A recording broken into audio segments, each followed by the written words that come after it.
wonderful meeting. After a long time, I am here.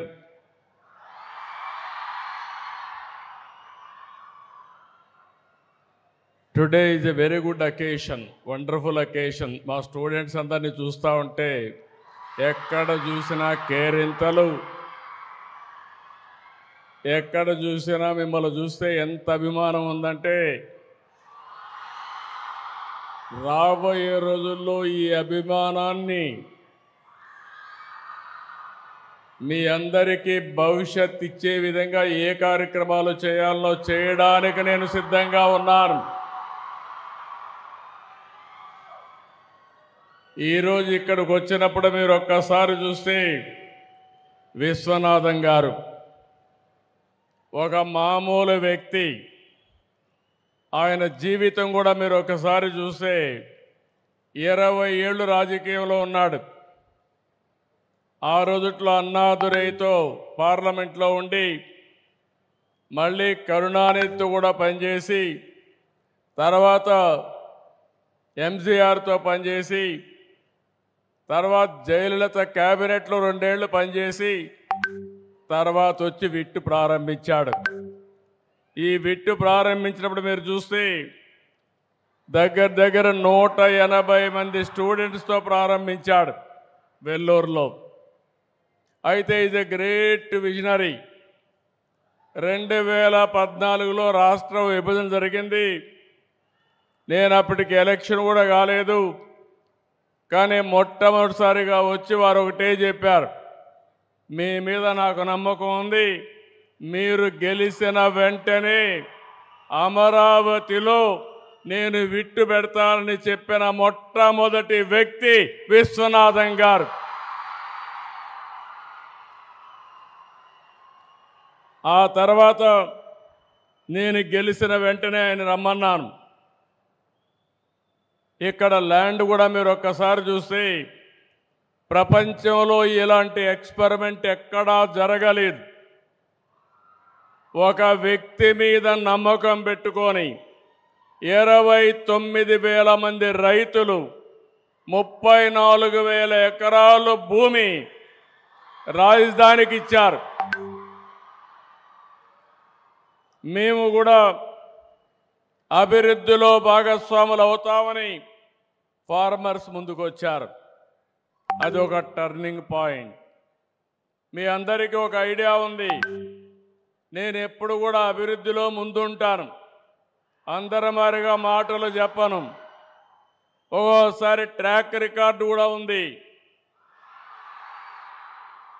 హైదరాబాద్లో ఎవ్వరు కూడా జూబ్లీ హిల్స్ అవతల ఏది చూడని రాళ్ళు రెప్పలు.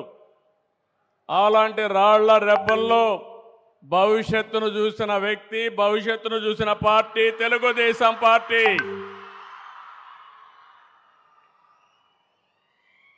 ముప్పై సంవత్సరాల కంటే ముందు విజువలైజ్ చేశాం. భవిష్యత్తు ఏ విధంగా ఉంటుందో ఆలోచిస్తే ఆ రోజు నాకు అనిపించింది ఐటీకి భవిష్యత్తు ఉంది, అందిపుచ్చుకోవాలనే ఉద్దేశంతో నేను ఆ రోజు ప్రారంభించాను. కనీసం ఈరోజు ఇక్కడికి వస్తే ఒక విట్ ఉంది, ఒక ఎస్ఆర్ఎం ఉంది, అనేక కాలేజీలు ఉన్నాయి. ఆ రోజు ఇవన్నీ కూడా ఏమీ లేవు. హైదరాబాద్లో ఏ విధంగా టెక్నాలజీ ప్రమోట్ చేయాలని బ్రెయిన్ స్టార్మింగ్ పెడితే ఆ రోజు ఒక ఆలోచన వచ్చింది. ఆ ఆలోచనలో పుట్టిందే హైటెక్ సిటీ. 14 నెలల్లో హైటెక్ సిటీ పూర్తి చేశాం. ఐటీకి ప్రాధాన్యత ఇచ్చాం. ప్రపంచంలో ఉండే కంపెనీస్ అన్నీ తీసుకొచ్చాం. మన తెలుగు వాళ్ళైతే నేను ఒక మాట చెప్తే చూసి రమ్మంటే చూసి రావడమే కాదు, కాల్చి పని చేసుకొని తిరిగి వస్తున్నారు తప్ప ఎక్కడా వెనకబడరు. ఆ రోజు నేను ఒక పిలిపిస్తే తల్లిదండ్రులకు ఒక పిలిపించాను. భవిష్యత్తు ఐటీది, మీ పిల్లల్ని బాగా చదివించండి. మీరు ఎంత ఆస్తి ఇచ్చారనేది ముఖ్యం కాదు. మీరు బాగా చదివిస్తే మీరు అనుకున్న దానికంటే 1000 రెట్లు ఎక్కువగా సంపాదించే శక్తి నాలెడ్జ్ ఎకానమీకి ఉందని చెప్పాను. 25 ఏళ్లే నేను గర్వపడుతున్నా. ఈరోజు మీరు ఒకసారి చూస్తే ప్రపంచంలో ఎక్కడికి పోయినా భారతీయులు ఉంటారు. భారతీయుల్లో అగ్రస్థానంలో తెలుగువాడు ఉన్నాడని చెప్పి మరొకసారి విజ్ఞప్తి చేస్తున్నా. ఈరోజు ఒకప్పుడు ఇక్కడ ఇన్స్టిట్యూషన్స్ ఉండేటివి కాదు. లేనప్పుడు విట్ చూసినా, ఎస్ఆర్ఎం చూసినా, బిట్స్ పిలాని చూసినా, ఎక్కడ చూసినా తెలుగు వాళ్ళు ఉండేవాళ్ళు. మన జనాభా 5-6%. కానీ ఐఐటీల్లో సీట్లు మాత్రం 20% వచ్చేటివి. నేను మొట్టమొదటిసారిగా ముఖ్యమంత్రి అయినప్పుడు 1-2% ఉండేది. ఆ రోజు కావాలని ప్రమోట్ చేసి ఈరోజు ఏ ఎగ్జామ్లో కూడా నాలెడ్జ్ ఎకానమీలో భారతీయులు ప్రథమ స్థానంలో ఉంటే దాంట్లో ట్రెండ్ సెట్టర్గా తెలుగు వాళ్ళు ఉన్నారంటే అది ఈరోజు నేను ఆలోచించిన విధానం. ఈరోజు ఇక్కడ మీరు అందరూ ఉన్నారు.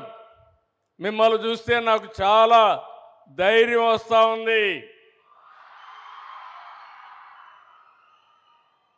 రేపు 2వ తారీఖున ప్రధానమంత్రి గారు అమరావతి పునఃప్రారంభం.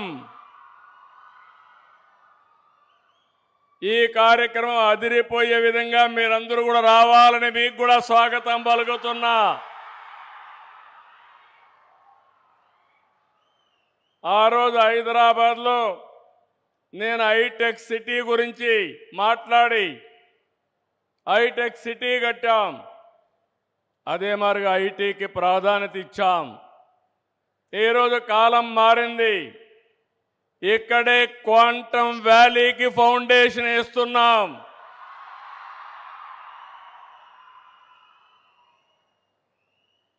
ఇండియాలో మొట్టమొదటిసారిగా ఒకప్పుడు హైటెక్ మాట్లాడితే ఐటీ మాట్లాడితే అర్థం కాలేదు. ఇప్పుడు క్వాంటమ్ కంప్యూటర్ మాట్లాడితే చాలామంది అంటున్నారు అది ఏం చేస్తుందని. ఇప్పుడుండే కంప్యూటర్స్ కంటే 1000 రెట్లు ఫాస్టర్గా ఏది కావాలన్నా క్యాలిక్యులేషన్ చేసే శక్తి క్వాంటమ్ కంప్యూటర్కి ఉంటుంది. ఇంకో పక్కన ఇక్కడ పిల్లలు ఉన్నారు, వీటిలో మీరున్నారు. ఆల్గరిథమ్స్ రాసే బాధ్యత మీదే, ఏఏ రాసే బాధ్యత మీదే. ఒకప్పుడు ఐటీ అంటే తెలియని వాళ్ళు ఐటీ నేర్చుకుని ప్రోడక్ట్స్ తయారు చేశారు. ఈరోజు మీరందరూ కూడా నేను ఒకే పిలిపించాను. ప్రతి ఒక్క ఇంటికి ఒక ఏఐ యూస్ కేస్ అన్న తయారు చేయాలి, లేకపోతే ఏఐనా వాడాలని. ప్రతి ఒక్క ఇంటిలో ఒక ఆంట్రప్రెన్యూర్ తయారు కావాలి. ఒకప్పుడు మీరందరూ ఉద్యోగాలు అడిగేవాళ్ళు. నేను మొట్టమొదటిసారిగా ఎమ్మెల్యే అయినప్పుడు చూశాను. అవసరమైతే ఇంట్లో ఉండే 2 ఎకరాలు అమ్మి లంచం ఇచ్చి ఒక అటెండర్ పోస్ట్ అడిగేవాళ్ళు. ఇప్పుడు ఎవ్వరు కూడా కలెక్టర్ పోస్ట్ వచ్చినా కలెక్టర్ కంటే ఐటీ బెటర్ అని అందరూ కూడా ఐటీ చేసి గ్లోబల్ సిటిజన్స్ అయ్యే పరిస్థితికి వస్తున్నారంటే అది తెలుగువాడి సత్తా అని మరొకసారి తెలియజేస్తున్నా.